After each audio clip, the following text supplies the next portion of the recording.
Ce train va aussi vite qu'un avion. Baptisé Maglev, il s'agit d'un moyen de transport révolutionnaire. Le Maglev n'est pas génial, il est plus que ça. Pourtant, il n'est pas à l'abri des accidents. La première tragédie dans l'histoire du train à sustentation magnétique a fait 23 morts. Mais partons à la découverte de ce qui est peut-être le moyen de transport de demain.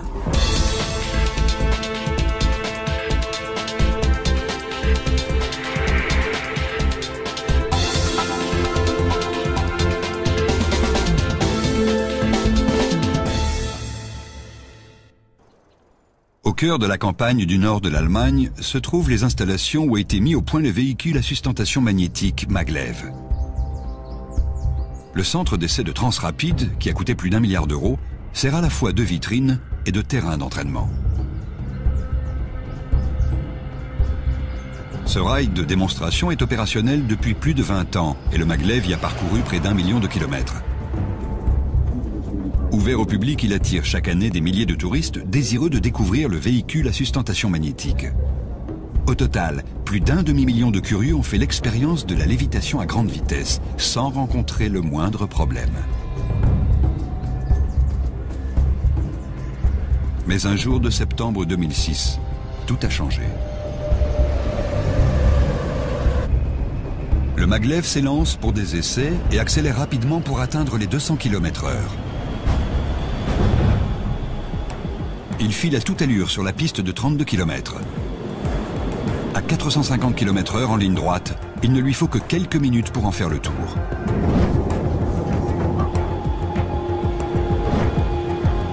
Mais moins de 60 secondes après le début des essais, l'impensable se produit. Un véhicule de maintenance se trouve lui aussi sur le rail pour l'entretenir.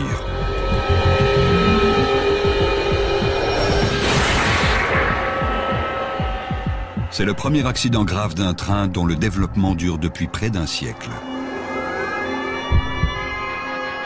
Une enquête est ouverte pour comprendre ce qui s'est passé et pourquoi.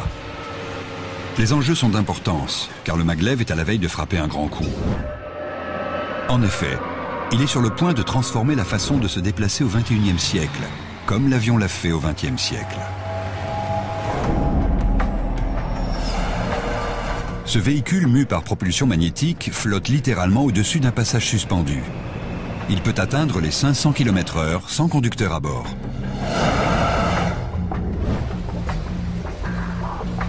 D'après certains experts, les générations à venir se rendront dans des gares de Maglev au lieu d'aller à l'aéroport.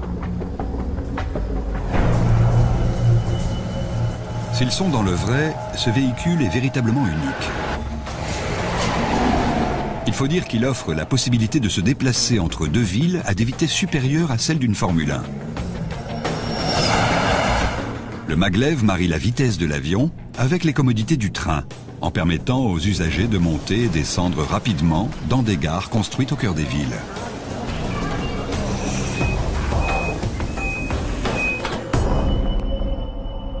Kevin Coates est consultant en transport.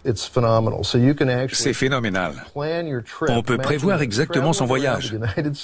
Imaginez un voyage à travers les États-Unis. Vous vous déplacez d'une ville à l'autre sur des distances de 800 km et vous arrivez à l'heure à la seconde près, à chaque étape. Pour les Américains, c'est incroyable. Mais c'est bien ce que promet ce nouveau système de transport. Le système de sustentation différencie le Maglev de tous les autres moyens de transport de masse. Ce mode de locomotion s'inspire d'une idée des plus hardies. Il flotte au-dessus d'un passage suspendu et les véhicules et le rail fonctionnent en tandem pour créer et contrôler la sustentation et la propulsion magnétique. Aucune de ces pièces n'est compatible avec un autre moyen de transport. Le Transrapid fonctionne grâce à l'attraction magnétique. Sur toute la longueur du véhicule, des aimants fixés sur le haut de cette pièce en aluminium sont attirés vers le bas du passage suspendu. Des ordinateurs régulent la puissance des aimants et assurent la suspension du véhicule à une hauteur précise de 10 mm. Quelle que soit la charge qu'il transporte, le Maglev n'entre jamais en contact avec le béton et l'acier de la superstructure.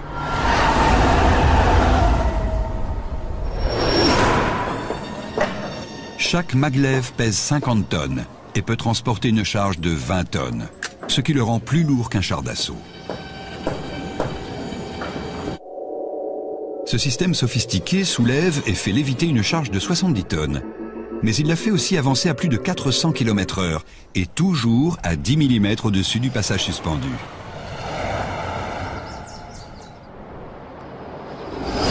Ça vous paraît incroyable? Pourtant, en Allemagne, au centre d'essai du Transrapid, une équipe d'ingénieurs planche déjà sur la nouvelle génération. C'est le plus grand centre de ce genre au monde. Les véhicules sont assemblés dans une usine située non loin de la voie d'essai. Chaque composant est fabriqué sur mesure en fonction de spécifications précises. Heiko Lobar, qui fait partie de l'équipe chargée de concevoir le TR-09, veut révolutionner nos déplacements. Ce train est entouré de beaucoup d'idées fausses. En fait, il fera moins de bruit, il consommera moins d'énergie, et ses émissions gazeuses ou magnétiques seront quasiment nulles. En effet, le champ magnétique des aimants de lévitation et de guidage est moins important que celui de votre écran de télévision. Ces concepteurs ont tellement foi en cette machine qu'ils ont investi des milliards d'euros. Qui a acheté ce système? Bien loin de l'Allemagne, en République populaire de Chine, le maglev révolutionne l'infrastructure des transports.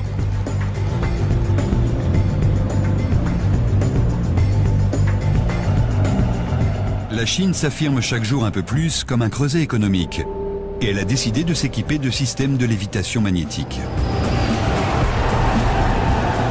Le gouvernement y voit plusieurs avantages. Ce serait un moyen efficace pour transporter les quelques 1,3 milliard de Chinois et des denrées en tout genre à la veille de l'épuisement d'une partie des énergies fossiles.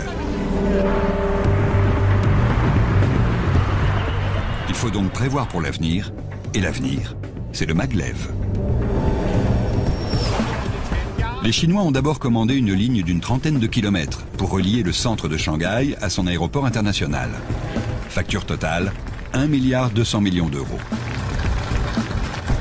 Mais les ingénieurs du Transrapid savaient que ce premier contrat servirait de test, car Pékin songeait déjà à des lignes supplémentaires pour étendre l'utilisation du maglev à toute la Chine. On envisage ainsi de relier Shanghai à la ville touristique de Hangzhou, soit une construction de 170 km de long, d'un coût d'environ 3 milliards d'euros. Une autre ligne ferait Shanghai-Pékin, soit une construction de plus de 1300 km, d'une valeur approximative de 16 milliards d'euros, ce qui représente tout de même 13,5 millions d'euros du kilomètre.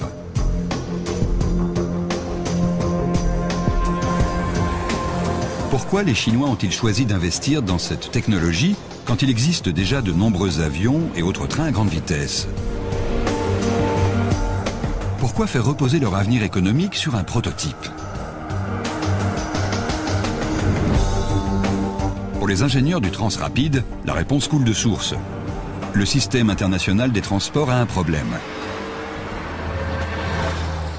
D'après eux, voitures, trains et avions sont périmés, l'aéronautique en particulier. Les gens aiment l'avion parce qu'il est rapide, pratique et parce qu'il a réduit la durée des voyages longue distance. Mais le nombre de passagers est en augmentation constante. Conséquence, à terre, les retards sont particulièrement problématiques et en l'air, des bouchons commencent à apparaître. Chaque année, on construit de nouveaux avions et des aéroports toujours plus grands pour les accueillir. Avec la mise en service du très gros porteur Airbus A380, les aéronefs sont de plus en plus imposants. Mais cette solution ne répond pas à l'autre problème de taille auquel les compagnies aériennes doivent faire face, à savoir l'augmentation spectaculaire des prix du carburant. Un Boeing 747 consomme 170 litres à la minute, assez pour faire le plein de 3 voitures toutes les 60 secondes. Et d'après les spécialistes du maglev, c'est là qu'est le problème. Au fur et à mesure que le prix du pétrole va augmenter, et c'est ce qui va se produire car il se fait rare et de plus en plus de gens vont en réclamer, le coût des vols va s'alourdir, c'est inévitable. Si ça arrive, les gens vont chercher ailleurs un moyen de locomotion viable, susceptible de remplacer l'avion. Transrapid a confié à ses ingénieurs la tâche de trouver le talon d'Achille du transport aérien. Apparemment, cette faiblesse, ce sont les vols de moins de 700 km. Aux États-Unis, les vols de moins de 1000 km représentent environ 50% du marché. Coûteux et inefficaces, ils conduisent à une augmentation du nombre d'appareils en l'air. Transrapid a donc conçu le maglev pour supprimer la mainmise qu'exercent les compagnies aériennes sur ces vols petite distance afin de les remplacer par une solution rapide, rentable et écologique. Et la Chine est devenue le premier client. Le gouvernement a compris le potentiel du maglev et a commandé le premier système de transport public à sustentation magnétique du monde.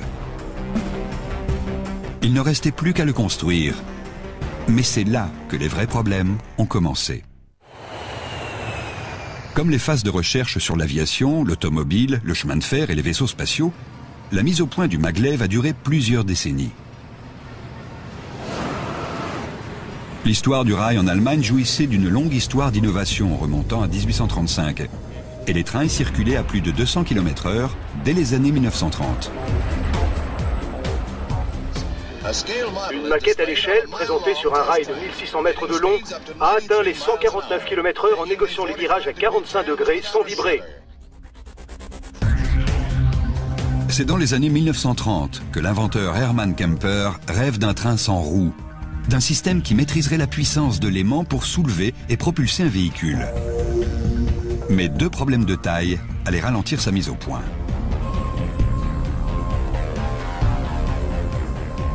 Le premier, c'est l'ordinateur. Les composants électroniques puissants, comme l'ordinateur, sont nécessaires pour contrôler le système.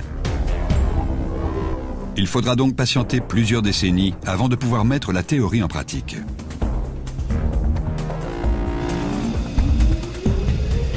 Ces engins à l'allure bizarre n'allaient pas très vite comparés aux maglev d'aujourd'hui, mais ils ont plu aux gens et ils ont suffi à faire avancer, même lentement, les études dans le domaine de la sustentation magnétique.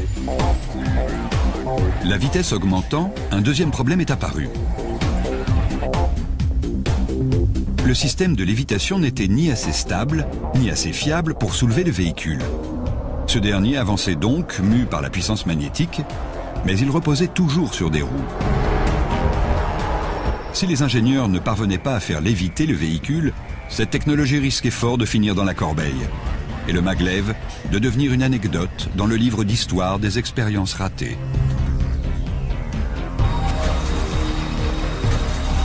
Mais survient alors un événement qui fait décoller le projet maglev. En 1974, des ingénieurs de Transrapid décident de couper le moteur en deux.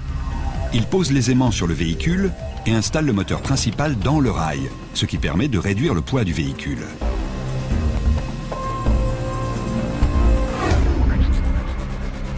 À l'aide de fusées, un prototype est propulsé à 401 km/h.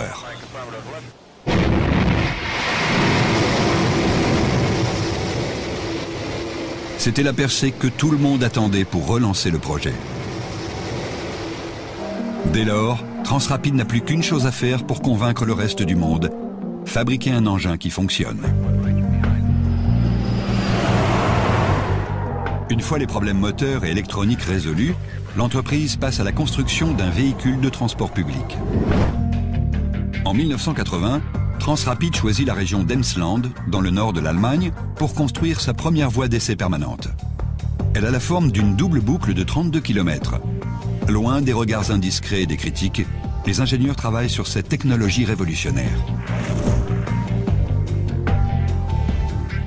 Le passage suspendu est identique à celui des futures lignes commerciales, tant du point de vue de la taille que de la longueur.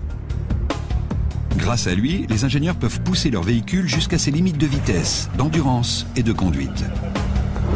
Jürge Metzner est directeur adjoint du centre. Nous avons testé 3 générations de véhicules et nous en sommes à la 4e génération pour les systèmes de conduite. Ce serpent de béton n'est pas simplement l'endroit où le maglev circule, c'est aussi une partie de son moteur électrique.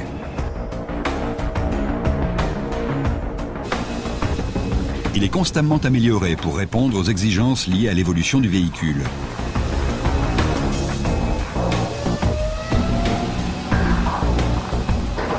fil des années, différentes configurations d'acier et de béton ont été utilisées pour modifier la structure.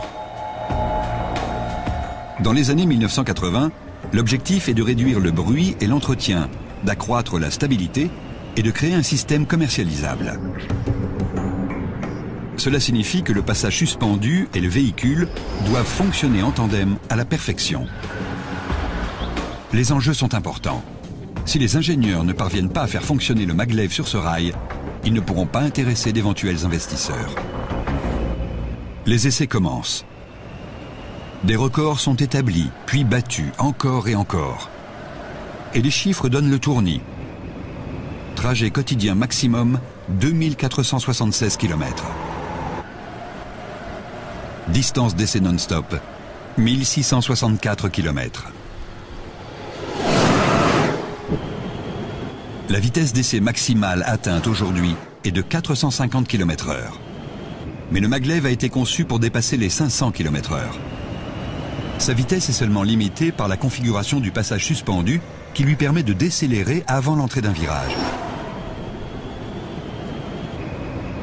Depuis les premiers essais, les maglevs ont parcouru plus de 800 000 km, soit 20 fois le tour du monde autour de l'équateur.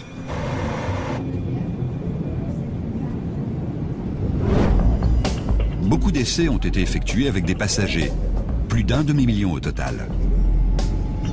Et les différents modèles de trains se sont succédés rapidement. Aujourd'hui, Transrapid en est à son 8e modèle, le TR-08. L'entreprise a enfin réussi à mettre au point un système de lévitation stable. En faisant fonctionner le train quotidiennement sur un simulateur de réseau de transport public, les chercheurs pensent changer notre notion du voyage. Le système maglev combine la technologie du rail traditionnel et la rapidité du déplacement aérien pour donner naissance à un moyen de transport terrestre grande vitesse, peu gourmand en énergie et facile à entretenir. Mais beaucoup de pays, dont les États-Unis et la majorité des nations européennes, continuent de bouder ce système. Pour ces détracteurs, le maglev n'a pas été suffisamment testé. Aux États-Unis, il n'existe pour ainsi dire pas de train à grande vitesse. Et il n'est toujours pas prévu d'en utiliser, aux grandes dames de Kevin Coates. Ce sont tous des cheminots, et ils ne veulent pas passer à quelque chose qu'ils ne comprennent pas. C'est tout le problème. Tous les ingénieurs consultants qui conseillent les organismes gouvernementaux ne parlent que de ce qu'ils connaissent, et ils ne connaissent pas le maglev. Ils ne connaissent que ce qu'ils appellent le train léger. C'est un nom fantaisie pour dire vieux wagon. Et les vieux wagons, on a déjà donné. En revanche, en Chine, on a compris le besoin qu'il y avait à s'affranchir des moyens de transport classiques qu'on considère comme dépassés. En fait, ce qui a séduit le gouvernement chinois, c'est l'avenir potentiel de la technologie de la lévitation magnétique. Les autorités savaient que si elle fonctionnait, elle changerait le visage des transports dans toute la Chine. Et quel lieu était plus approprié pour implanter la première ligne commerciale que la ville de Shanghai ? Cette métropole bourdonnante d'activités de 20 millions d'habitants fait peau neuve. Ici, la Chine d'hier est balayée pour construire celle de demain.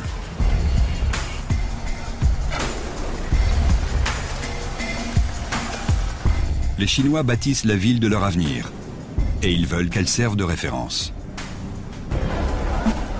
Shanghai attire les milieux d'affaires grâce à la modernité de son environnement et à son marché de l'emploi. Mais ça ne va pas sans poser des problèmes de circulation routière.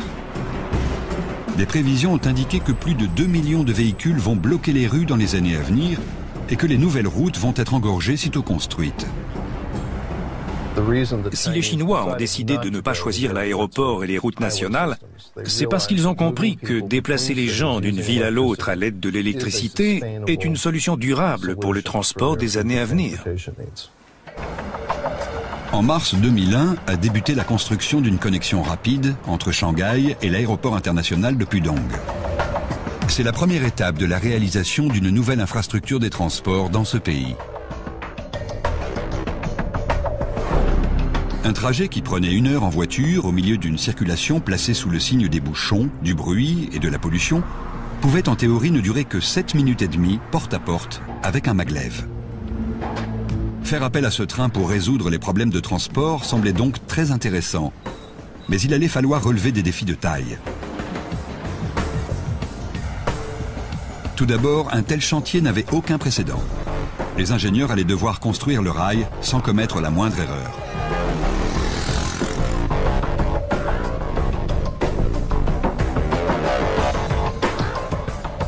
Il fallait également tenir compte du sol meuble qui s'étend sous Shanghai.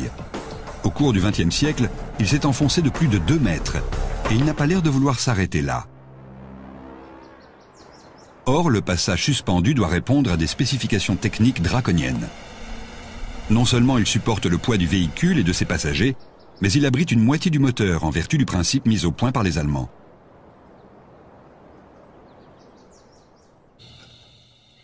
Les marges de tolérance entre le passage suspendu et le véhicule sont inférieures à 2 mm. Les ingénieurs vont donc devoir s'assurer que le passage suspendu est construit à la perfection, mais également s'assurer qu'il le restera pour résister à la vitesse, aux contraintes et même aux tremblements de terre. Les données géotechniques sont elles aussi hors du commun. La construction du passage suspendu est confiée à des ingénieurs chinois. À eux de fabriquer le moteur gigantesque qui reliera le centre de Shanghai à l'aéroport international.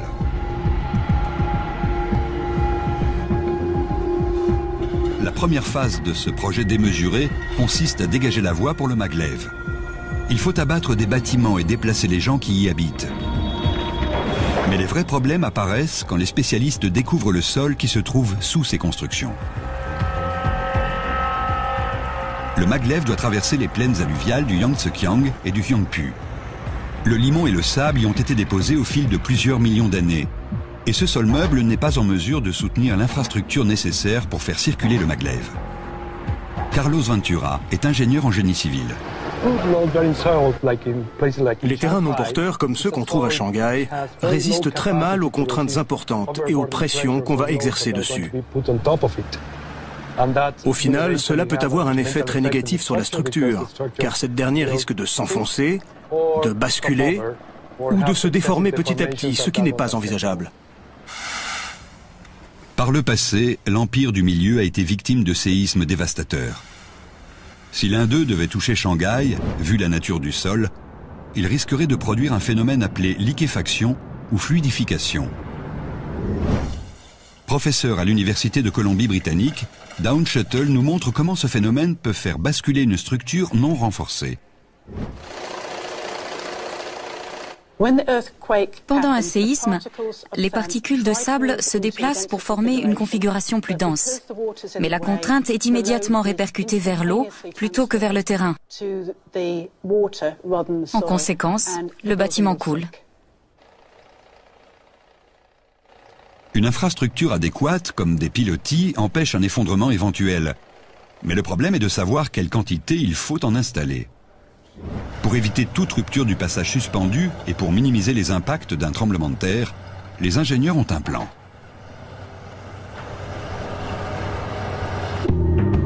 L'objectif est de répercuter le poids du passage suspendu jusque dans les profondeurs de la Terre. Les tronçons de rail sont donc construits sur une série piliers disposés tous les 25 mètres. Chacun d'eux repose sur une semelle, un bloc de béton armé posé juste sous la surface. Et ce sont des pieux qui soutiennent la fondation. Les ingénieurs doivent prendre en compte 2 éléments lors de la construction des semelles. Premièrement, plus les piliers seront gros, plus les fondations devront l'être. À Shanghai, les semelles mesurent 2 mètres d'épaisseur sur 10 à 12 mètres de large, ce qui signifie que par endroit, il n'y aura qu'1 mètre entre chacune. Deuxièmement, il faut également prendre en compte la capacité porteuse du sol sur lequel on construit. Plus ce dernier est meuble, plus il faut de pieux et plus il faut les enfoncer profondément. À Shanghai, le sol est si peu résistant qu'il faut les enfoncer d'une trentaine de mètres et parfois de 70 mètres, soit l'équivalent de la hauteur d'un immeuble de 23 étages. Chaque semelle s'appuyant sur 20 à 24 pieux sur l'ensemble de la construction, il faudra en enfoncer plus de 24 000.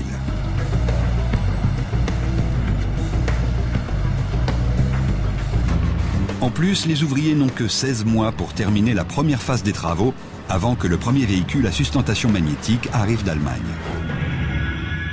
Pendant ce temps, les ingénieurs du Transrapid travaillent d'arrache-pied pour livrer les véhicules qui circuleront sur les passages suspendus chinois.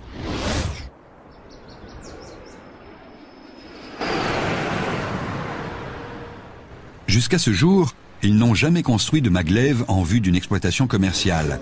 Ils n'ont livré que des prototypes. Mais celui-ci ne servira pas à des essais, et les Chinois ont besoin qu'il fonctionne à la perfection. En plus, les ouvriers allemands n'ont que 22 mois pour fournir les trains demandés. Le plan prévoit donc de faire passer le prototype TR-08 en production. Le compartiment passager s'annonce relativement facile à fabriquer, puisqu'il ressemble à celui de n'importe quel train traditionnel. Mais là s'arrête la comparaison.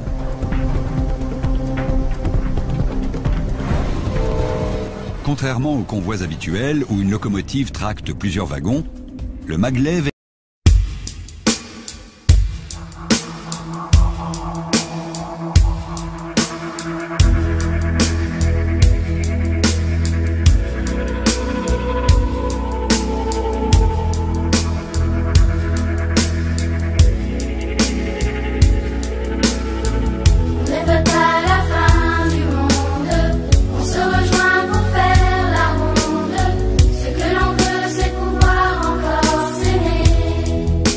est constitué d'une seule unité de propulsion et de lévitation.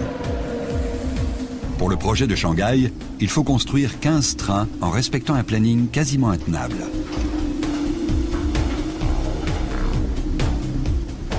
Sur un maglev, il n'y a pour ainsi dire aucune pièce mobile, ni générateur pour alimenter les ampoules et les appareils électroniques. Une fois lancé, il fait fonctionner ses aimants en tirant sa puissance du réseau électrique. Des batteries géantes stockent de l'énergie pour alimenter les ampoules et l'électronique embarquée. Elles font également office de groupe électrogène de rechange pour les aimants en cas de coupure électrique, afin d'éviter que le véhicule ne s'affaisse inopinément sur son rail. Dans une telle éventualité, les batteries prennent le relais le temps que le maglev s'arrête en toute sécurité.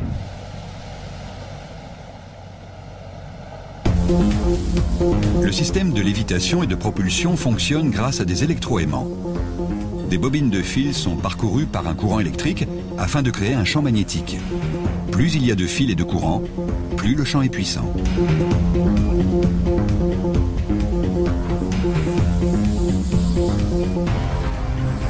Combien y a-t-il d'électroaimants à bord et quel poids chacun peut soulever sont des secrets jalousement gardés. Mais en contrôlant leur énergie, Transrapid a trouvé la clé pour soulever et propulser son train de 70 tonnes.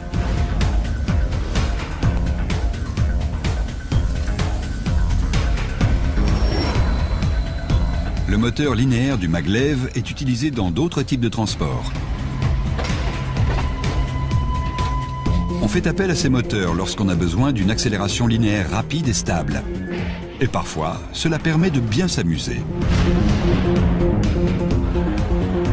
Dans ce parc d'attractions, la propulsion magnétique, inspirée de celle du maglev, propulse ses wagons et leurs passagers à toute vitesse.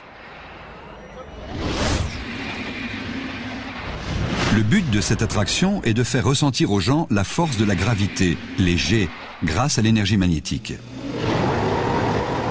C'est une des attractions les plus rapides des États-Unis.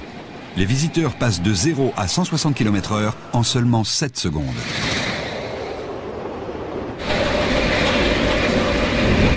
Ils montent le long d'une structure haute de 41 étages, s'arrêtent et restent suspendus pendant 6 secondes et demie en apesanteur avant de redescendre en arrière. Frisson garanti.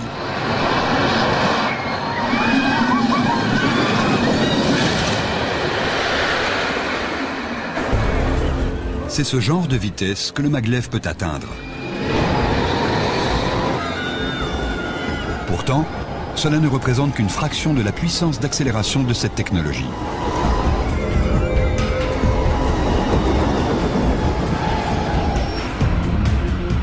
Ainsi, la marine américaine est en train de l'adapter aux catapultes de ses porte-avions. À l'heure actuelle, ces appareils fonctionnent à la vapeur.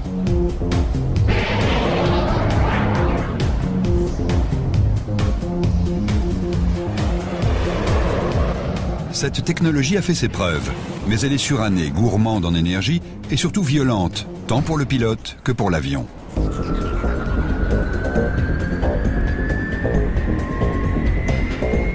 Les porte-avions de demain seront équipés de systèmes à propulsion magnétique qui permettront de décoller, mais également d'apponter à l'aide de super-aimants.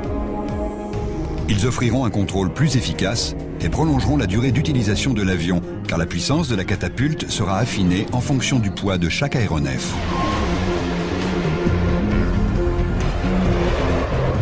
Si on laisse cet appareil exprimer tout son potentiel, les résultats sont spectaculaires.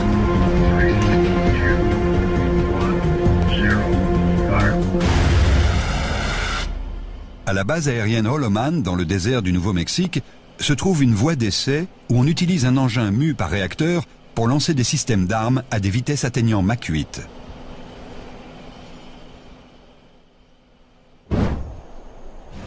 En 2003, il a battu le record de vitesse sur la terre ferme, 10 340 km/h.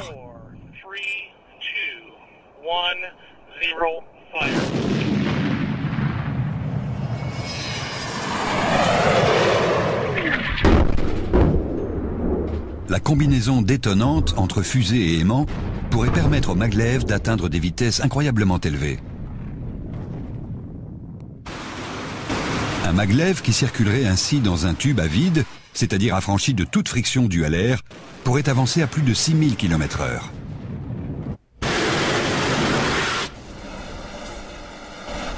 Pour apprécier cette machine étonnante, il faut l'utiliser. Sur la voie d'essai d'Emsland, c'est ce qu'on propose au grand public.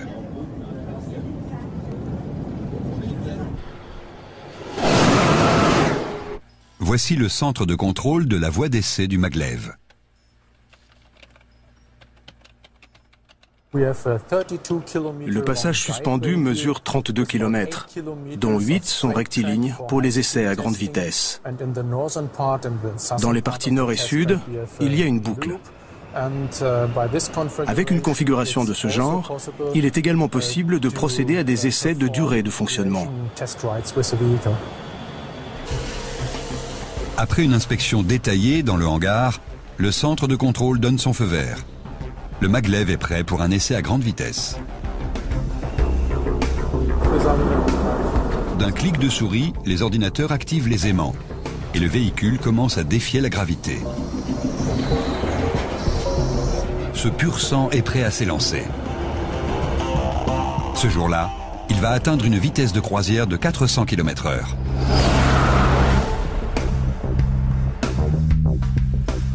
Une fois les techniciens en place, les essais peuvent débuter. Ces femmes et ces hommes sont le seul maillon humain d'une opération entièrement gérée par ordinateur. Transrapide part du principe qu'en excluant le facteur humain de l'équation, on obtient un système plus intelligent et plus sûr. C'est pour cette raison que c'est l'informatique qui est aux commandes. La vitesse de pointe du Transrapide est de 500 km/h. À une telle allure, l'homme ne peut pas réagir assez vite. Les ordinateurs s'assurent donc que le véhicule reste exactement à la distance voulue du passage suspendu pour que le trajet se déroule correctement. Et ils contrôlent également la puissance fournie au véhicule par le rail pour la propulsion. Dans ce centre d'essai grandeur nature, chaque sortie a un but: faire progresser la technologie. Le maglev étant entièrement automatisé, les ordinateurs contrôlent son accélération pour qu'elle soit forte et soutenue, mais assez graduelle pour ne pas plaquer les usagers dans leur siège. La première fois que je l'ai pris en Allemagne sur la voie d'essai, j'étais dans la voiture de tête et je regardais par la fenêtre. Ce qu'il y a de vraiment étonnant quand on fait cette expérience, c'est que pendant que le véhicule se déplace, on a presque l'impression de regarder une vidéo, un film animé. C'est vraiment souple. Ça paraît irréel que quelque chose qui aille aussi vite puisse être aussi souple. La précision du lien entre le véhicule et le passage suspendu est telle que les vibrations sont réduites au strict minimum. Les techniciens, eux, n'ont pas le temps d'admirer le paysage. Ils se concentrent sur leurs écrans.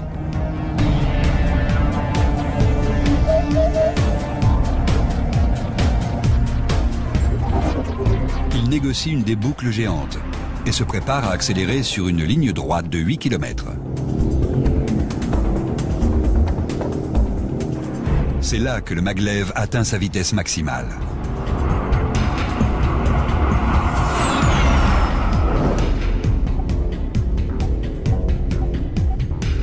Comme il lévite, la friction qui s'exerce entre les roues et les rails sur les trains conventionnels est ici éliminée.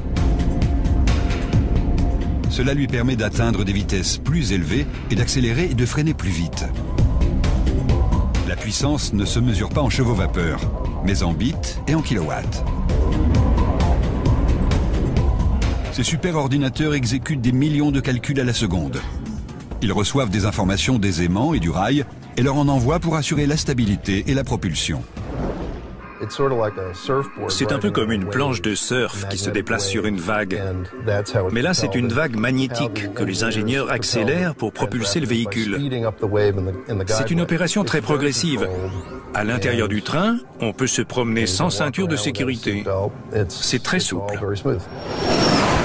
Le centre d'essai simule toutes les situations que le maglev peut être amené à rencontrer pendant son exploitation.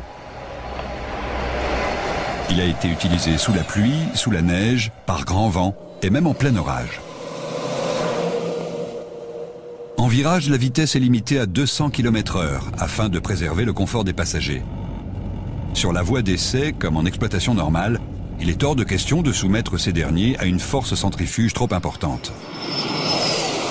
En revanche, sur les portions rectilignes, le maglev met la gomme. Ces images ont été tournées en temps réel.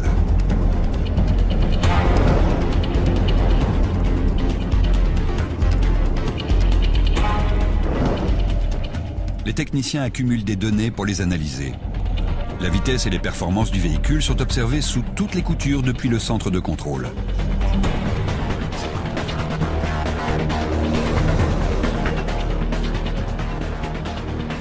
Le train atteint les 400 km/h.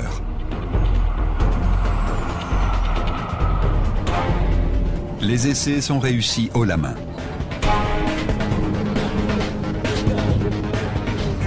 Une fois les données réunies, les ingénieurs retournent à leur table à dessin pour imaginer la nouvelle génération de maglev.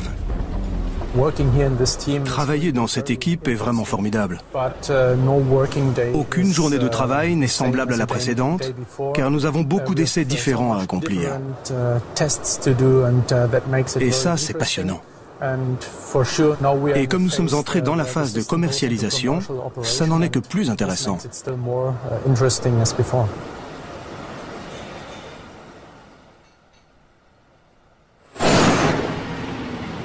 Le tout premier maglev devant être livré à Shanghai à l'été 2002, les grands travaux commencent.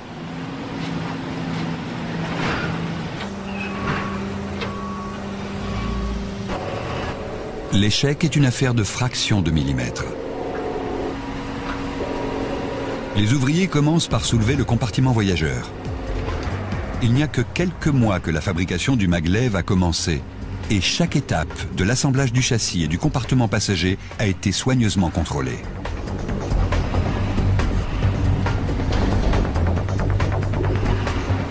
Puis, on a installé les ordinateurs. Et le moment de vérité est arrivé. Le train allait-il fonctionner ? Il a suffi de pousser quelques boutons pour être rassuré.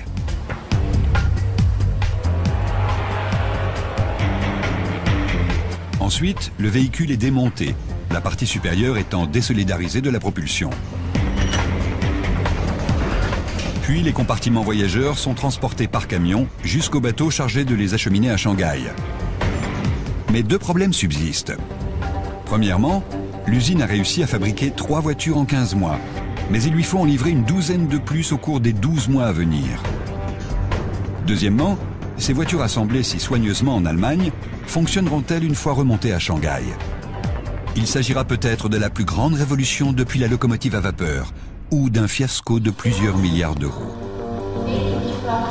Le 11 septembre 2002, en Chine, les voitures sont installées sur le passage suspendu et les essais peuvent commencer. C'est une étape nécessaire avant l'ouverture au grand public de la ligne Pudong-Shanghai.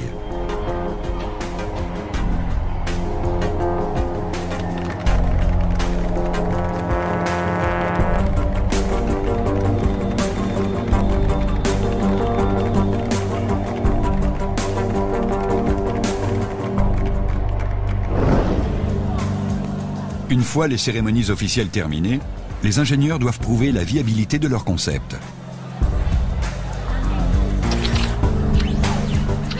Les équipes de fabrication chinoises et allemandes sont issues de systèmes et de traditions industrielles différentes. Auront-elles surmonté les problèmes de délai et de distance et respecté les spécifications techniques qui leur laissent une marge d'erreur de moins de 2 mm? Les passages suspendus de Shanghai sont une adaptation de celui d'Emsland. Au lieu d'installer des poutres de 50 mètres de long, les Chinois ont utilisé des éléments de 25 mètres. Ça a multiplié par 2 le nombre de poutres nécessaires et la durée de construction du réseau. Mais ça a simplifié le transport et l'assemblage des poutres. En conséquence, les ouvriers chinois ont réussi à respecter le délai qu'on leur avait imposé. Et pour les experts, la prouesse technique ne se limite pas à ça. À Shanghai, le tracé mesure une trentaine de kilomètres de long. Et il a été construit avec un écart maximum d'1 millimètre sur toute sa longueur. Que je sache, rien au monde n'atteint un tel niveau de précision. Pour réussir ce tour de force, les ingénieurs ont utilisé un système d'appui réglable qui leur a permis de corriger les inclinaisons des passages suspendus. Les quelques 10 000 appuis à 3 points qui jalonnent tout le tracé élèvent ou abaissent les poutres du rail pour les ajuster. Mais tous les tronçons ne sont pas en béton. Certains sont en acier. Ces aiguillages métalliques se courbent sur commande pour permettre au train de changer de passage suspendu. Là encore, la vitesse est limitée dans les virages à 200 km/h à cause des passagers. Un changement de direction brusque à grande vitesse les ferait tomber.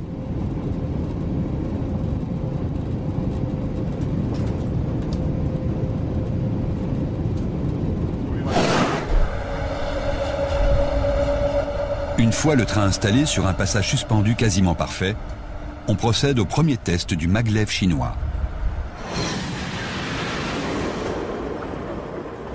Les ingénieurs le poussent à 501 km/h, établissant alors à l'époque un nouveau record.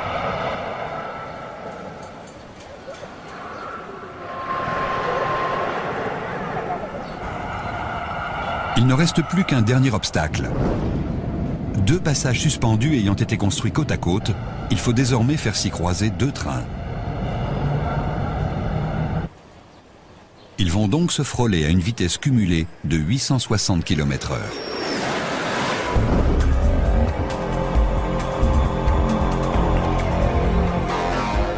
En s'appuyant sur les recherches et les simulations, ces engins ont été conçus pour résister aux fortes pressions dues au déplacement d'air provoqué par un croisement à grande vitesse.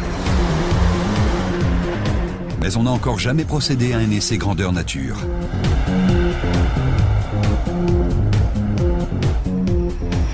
Les ingénieurs ne peuvent pas lancer l'exploitation publique tant que cet essai n'a pas été effectué. Le premier maglev quitte la gare de la rue Longyangyu dans le centre-ville. Le second, l'aéroport de Shanghai. Au bout de seulement 3 minutes et demie, ils se croisent à mi-chemin de leur trajet. Chacun d'eux a accéléré à la vitesse maximale de 430 km/h et va s'y maintenir moins d'1 minute.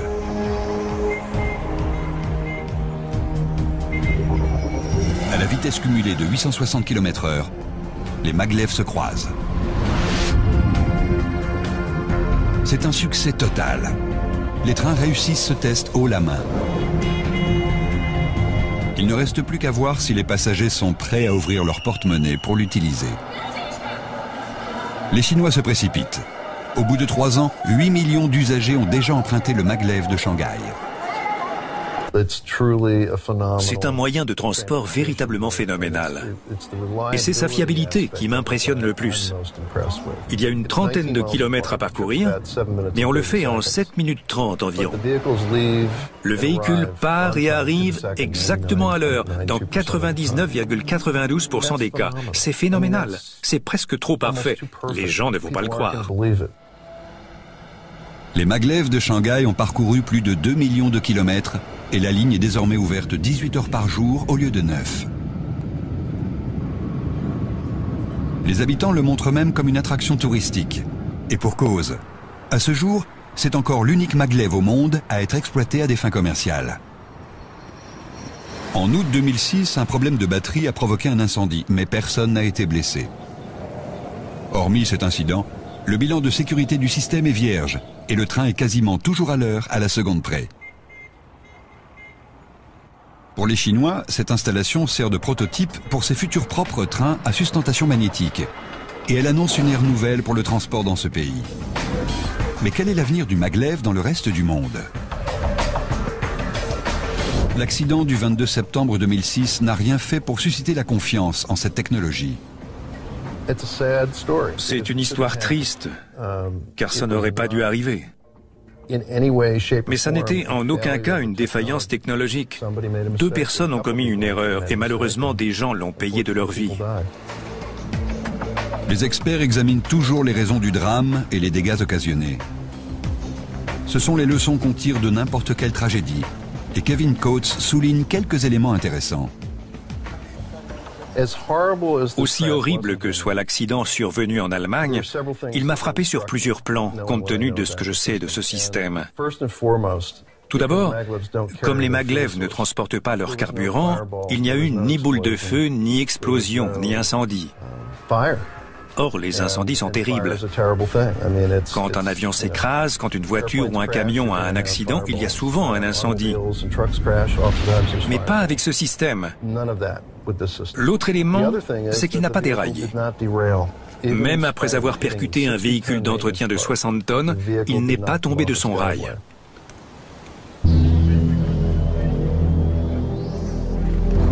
Les déraillements font partie des risques encourus par les transports ferroviaires conventionnels.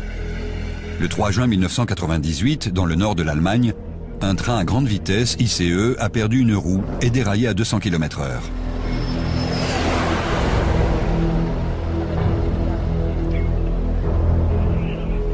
La collision des wagons entre eux a fait des morts et des blessés sur toute la longueur du train.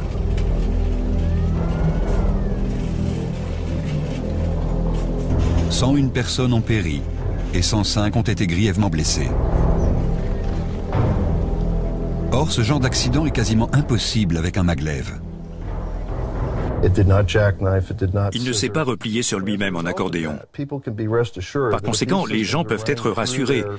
Si de tels engins passent à côté de chez eux, ils ne doivent pas avoir peur d'éventuels dégâts collatéraux en cas d'impact.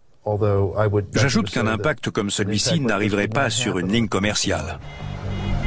Effectivement, à Shanghai, les risques qu'un tel accident se produise sont minimes. Comme il s'agit d'une ligne exploitée à des fins commerciales, elle est équipée de nombreux systèmes de sécurité. Et si un ordinateur détecte quoi que ce soit sur le rail, il interrompt aussitôt toute circulation. La voie allemande, elle, ne dispose que de systèmes de sécurité manuels pour permettre aux techniciens de procéder aux essais. Pour moi, cela démontre qu'on a beau faire tout ce qu'on veut pour exclure l'homme du fonctionnement d'un train à grande vitesse, il faut quand même une personne pour appuyer sur le bouton de mise en marche. C'est ce que quelqu'un a fait, et ce quelqu'un l'a fait au mauvais moment. Mais malgré ces pertes humaines terribles, je reste convaincu à 100% qu'il n'existe aucun moyen de transport plus sûr au monde.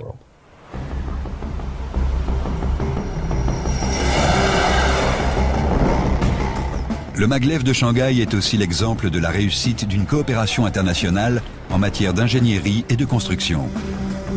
Pour la Chine, c'est une première étape pour se débarrasser du train et de l'avion qui fonctionnent avec des dérivés du pétrole.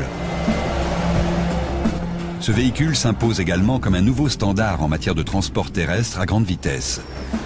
Avec l'augmentation du nombre d'habitants sur Terre et la paralysie croissante des centres urbains, les infrastructures actuelles sont soumises à une pression toujours plus forte. L'avantage du maglev, c'est sa capacité à transporter des individus et des produits efficacement sans utiliser ni piston, ni turbine, ni aucune pièce mobile. Et surtout, c'est un système bien plus écologique que les moyens de transport actuels. Mais le monde est-il prêt à faire le grand saut et à adopter les véhicules à sustentation magnétique? À en croire les experts du transport, il suffirait juste d'un investissement dans cette technologie révolutionnaire.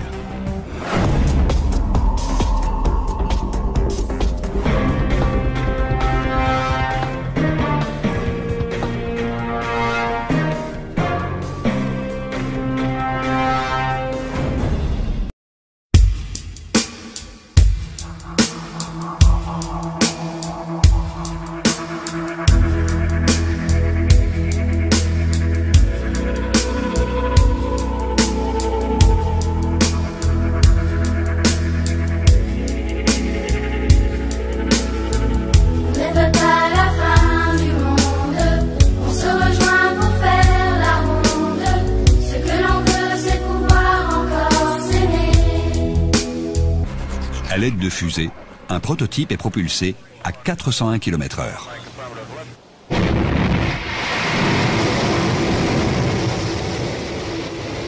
C'était la percée que tout le monde attendait pour relancer le projet. Dès lors, Transrapid n'a plus qu'une chose à faire pour convaincre le reste du monde: fabriquer un engin qui fonctionne. Une fois les problèmes moteurs et électroniques résolus, l'entreprise passe à la construction d'un véhicule de transport public. En 1980, Transrapid choisit la région d'Emsland, dans le nord de l'Allemagne, pour construire sa première voie d'essai permanente. Elle a la forme d'une double boucle de 32 km. Loin des regards indiscrets et des critiques, les ingénieurs travaillent sur cette technologie révolutionnaire. Le passage suspendu est identique à celui des futures lignes commerciales, tant du point de vue de la taille que de la longueur. Grâce à lui, les ingénieurs peuvent pousser leur véhicule jusqu'à ses limites de vitesse, d'endurance et de conduite. Jürgen Metzner est directeur adjoint du centre. Nous avons testé 3 générations de véhicules et nous en sommes à la 4e génération pour les systèmes de conduite. Ce serpent de béton n'est pas simplement l'endroit où le maglev circule, c'est aussi une partie de son moteur électrique.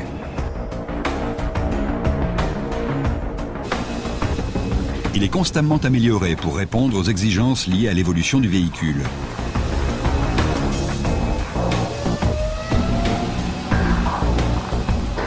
Au fil des années, différentes configurations d'acier et de béton ont été utilisées pour modifier la structure.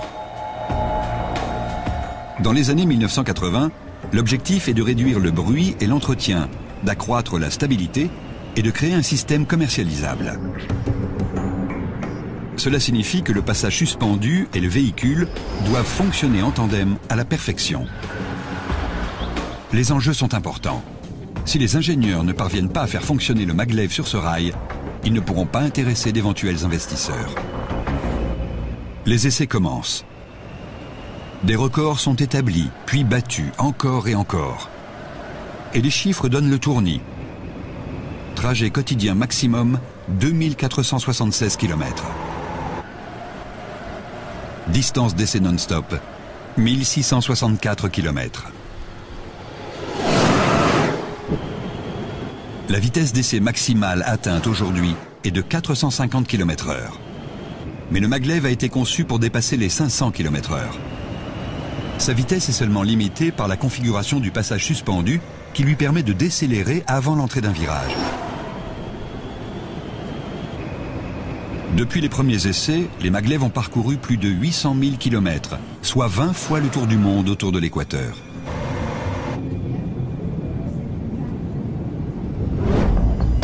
Beaucoup d'essais ont été effectués avec des passagers, plus d'1 demi-million au total.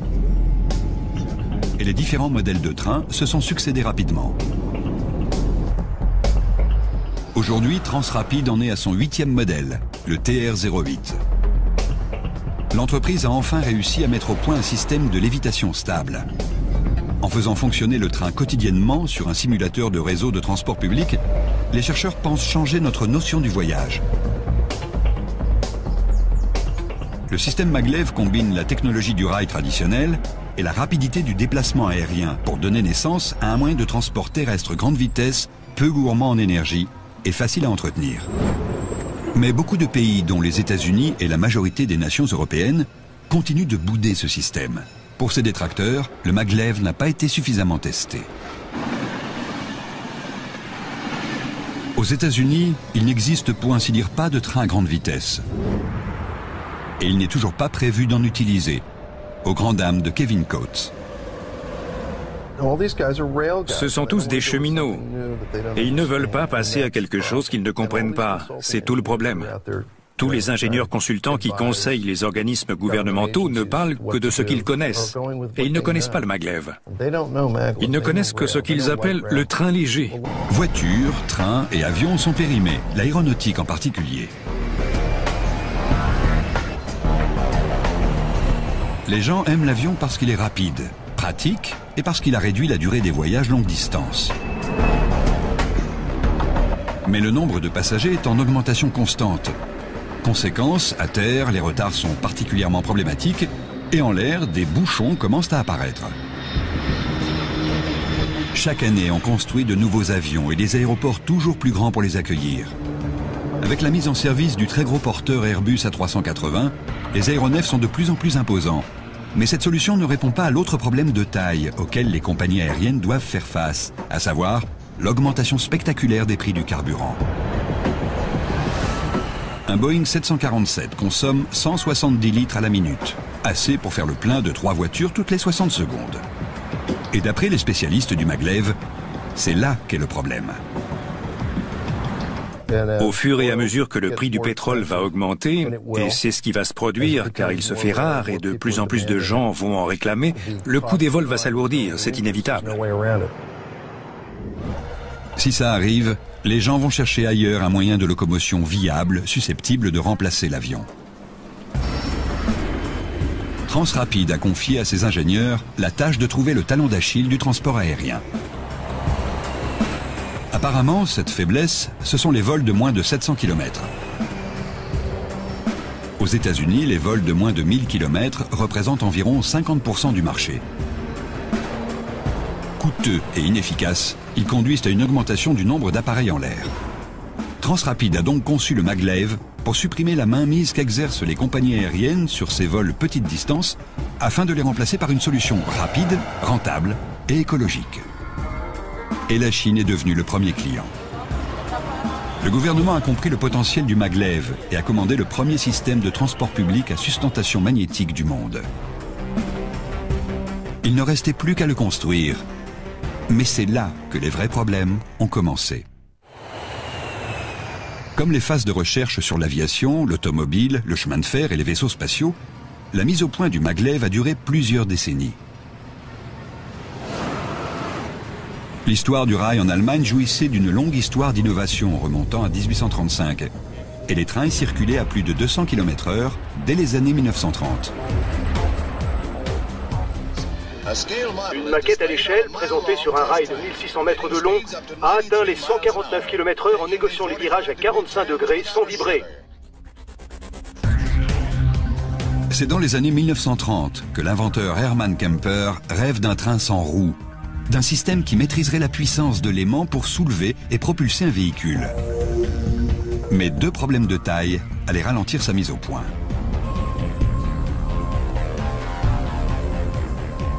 Le premier, c'est l'ordinateur. Les composants électroniques puissants, comme l'ordinateur, sont nécessaires pour contrôler le système. Il faudra donc patienter plusieurs décennies avant de pouvoir mettre la théorie en pratique.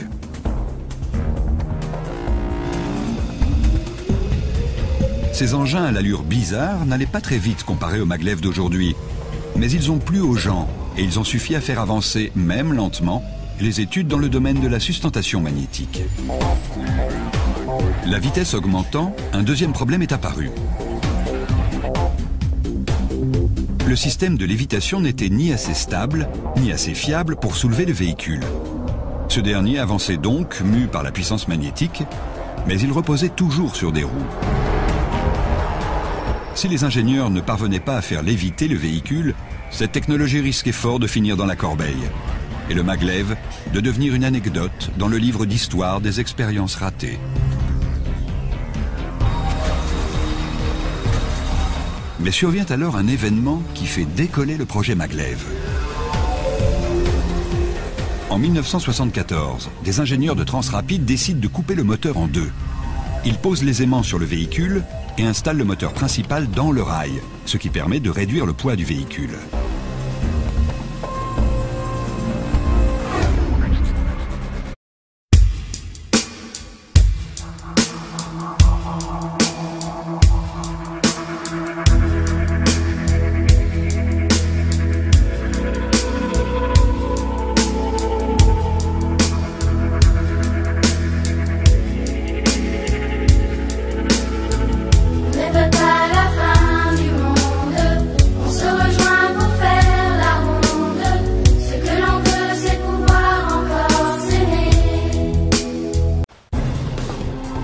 Ce train va aussi vite qu'un avion. Baptisé maglev, il s'agit d'un moyen de transport révolutionnaire. Le maglev n'est pas génial, il est plus que ça. Pourtant, il n'est pas à l'abri des accidents. La première tragédie dans l'histoire du train à sustentation magnétique a fait 23 morts. Mais partons à la découverte de ce qui est peut-être le moyen de transport de demain.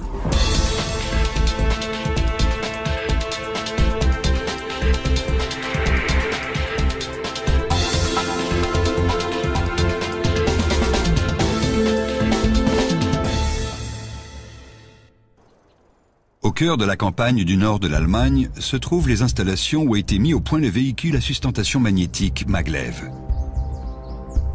Le centre d'essai de Transrapid, qui a coûté plus d'1 milliard d'euros, sert à la fois de vitrine et de terrain d'entraînement. Ce rail de démonstration est opérationnel depuis plus de 20 ans et le maglev y a parcouru près d'1 million de kilomètres.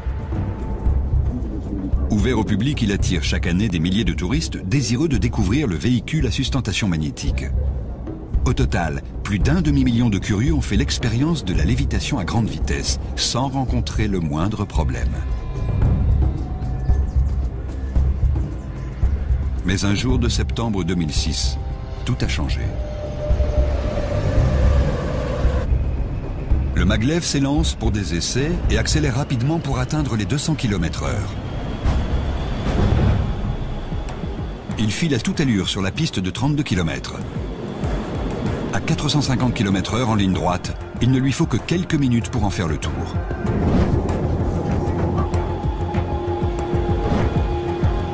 Mais moins de 60 secondes après le début des essais, l'impensable se produit. Un véhicule de maintenance se trouve lui aussi sur le rail pour l'entretenir.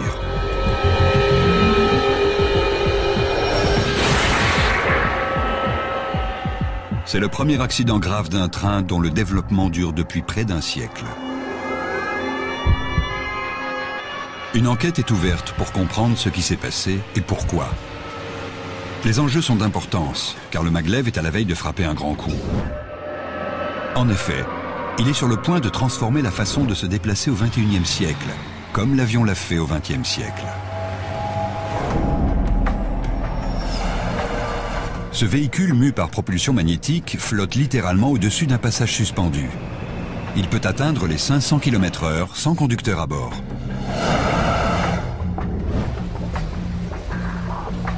D'après certains experts, les générations à venir se rendront dans des gares de maglev au lieu d'aller à l'aéroport.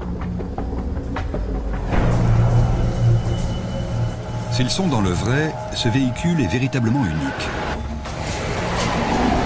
Il faut dire qu'il offre la possibilité de se déplacer entre deux villes à des vitesses supérieures à celles d'une Formule 1. Le maglev marie la vitesse de l'avion avec les commodités du train, en permettant aux usagers de monter et descendre rapidement dans des gares construites au cœur des villes.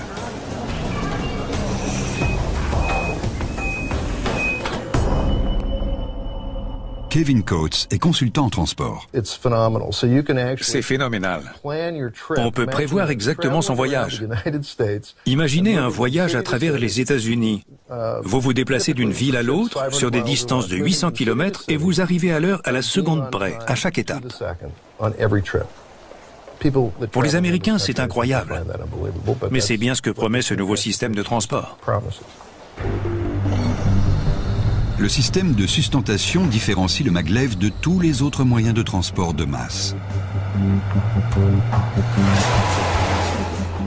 Ce mode de locomotion s'inspire d'une idée des plus hardies.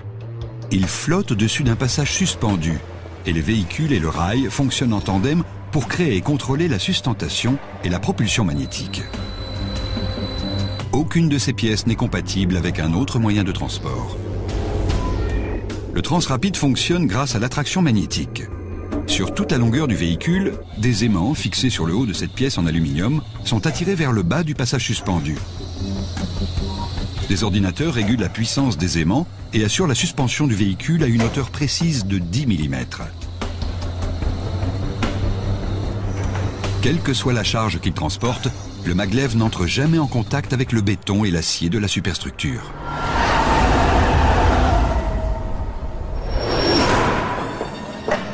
Chaque maglev pèse 50 tonnes et peut transporter une charge de 20 tonnes, ce qui le rend plus lourd qu'un char d'assaut. Ce système sophistiqué soulève et fait léviter une charge de 70 tonnes, mais il la fait aussi avancer à plus de 400 km/h et toujours à 10 mm au-dessus du passage suspendu.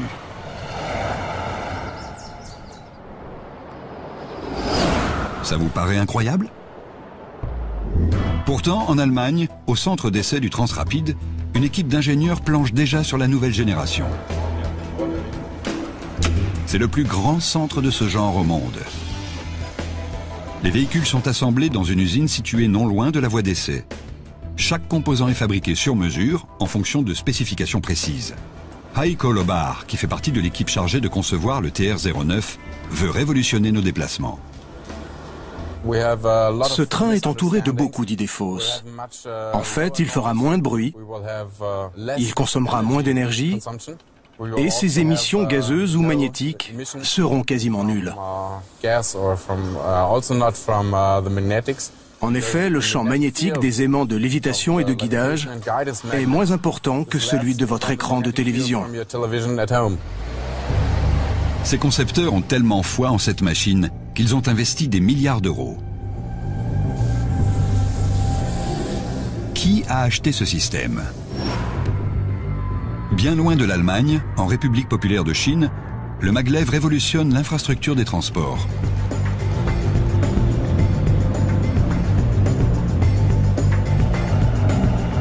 La Chine s'affirme chaque jour un peu plus comme un creuset économique et elle a décidé de s'équiper de systèmes de lévitation magnétique. Le gouvernement y voit plusieurs avantages. Ce serait un moyen efficace pour transporter les quelques 1,3 milliard de Chinois et des denrées en tout genre à la veille de l'épuisement d'une partie des énergies fossiles. Il faut donc prévoir pour l'avenir, et l'avenir, c'est le maglev.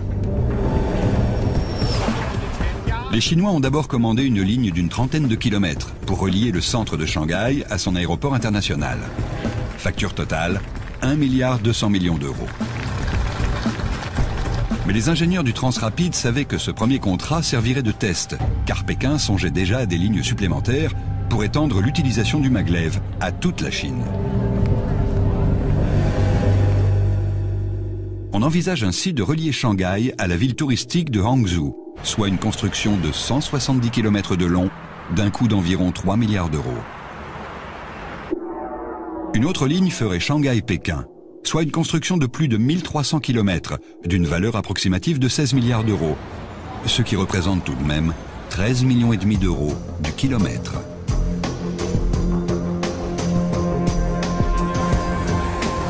Pourquoi les Chinois ont-ils choisi d'investir dans cette technologie quand il existe déjà de nombreux avions et autres trains à grande vitesse? Pourquoi faire reposer leur avenir économique sur un prototype? Pour les ingénieurs du Transrapid, la réponse coule de source. Le système international des transports a un problème. D'après eux, c'est un nom fantaisie pour dire vieux wagon. Et les vieux wagons, on a déjà donné. En revanche, en Chine, on a compris le besoin qu'il y avait à s'affranchir des moyens de transport classiques qu'on considère comme dépassés. En fait, ce qui a séduit le gouvernement chinois, c'est l'avenir potentiel de la technologie de la lévitation magnétique. Les autorités savaient que si elle fonctionnait, elle changerait le visage des transports dans toute la Chine. Et quel lieu était plus approprié pour implanter la première ligne commerciale que la ville de Shanghai? Cette métropole bourdonnante d'activités de 20 millions d'habitants fait peau neuve. Ici, la Chine d'hier est balayée pour construire celle de demain.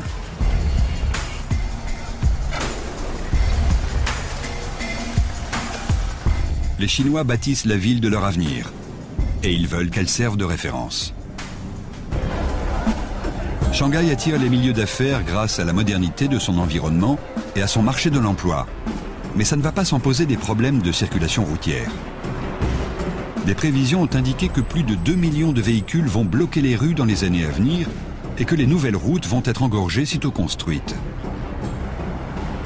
Si les Chinois ont décidé de ne pas choisir l'aéroport et les routes nationales, c'est parce qu'ils ont compris que déplacer les gens d'une ville à l'autre à l'aide de l'électricité est une solution durable pour le transport des années à venir. En mars 2001 a débuté la construction d'une connexion rapide entre Shanghai et l'aéroport international de Pudong. C'est la première étape de la réalisation d'une nouvelle infrastructure des transports dans ce pays. Un trajet qui prenait 1 heure en voiture au milieu d'une circulation placée sous le signe des bouchons, du bruit et de la pollution pouvait en théorie ne durer que 7 minutes et demie porte à porte avec un maglev. Faire appel à ce train pour résoudre les problèmes de transport semblait donc très intéressant. Mais il allait falloir relever des défis de taille. Tout d'abord, un tel chantier n'avait aucun précédent. Les ingénieurs allaient devoir construire le rail sans commettre la moindre erreur.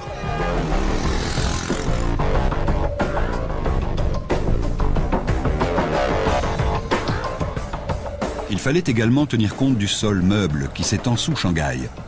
Au cours du XXe siècle, il s'est enfoncé de plus de 2 mètres et il n'a pas l'air de vouloir s'arrêter là. Or, le passage suspendu doit répondre à des spécifications techniques draconiennes. Non seulement il supporte le poids du véhicule et de ses passagers, mais il abrite une moitié du moteur en vertu du principe mis au point par les Allemands.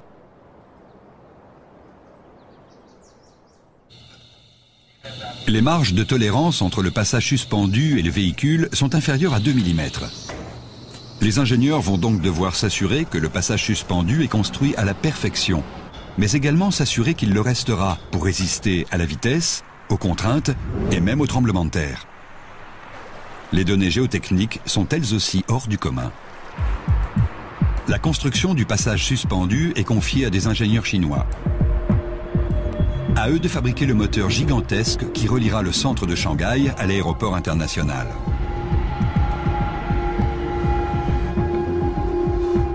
La première phase de ce projet démesuré consiste à dégager la voie pour le maglev. Il faut abattre des bâtiments et déplacer les gens qui y habitent. Mais les vrais problèmes apparaissent quand les spécialistes découvrent le sol qui se trouve sous ces constructions.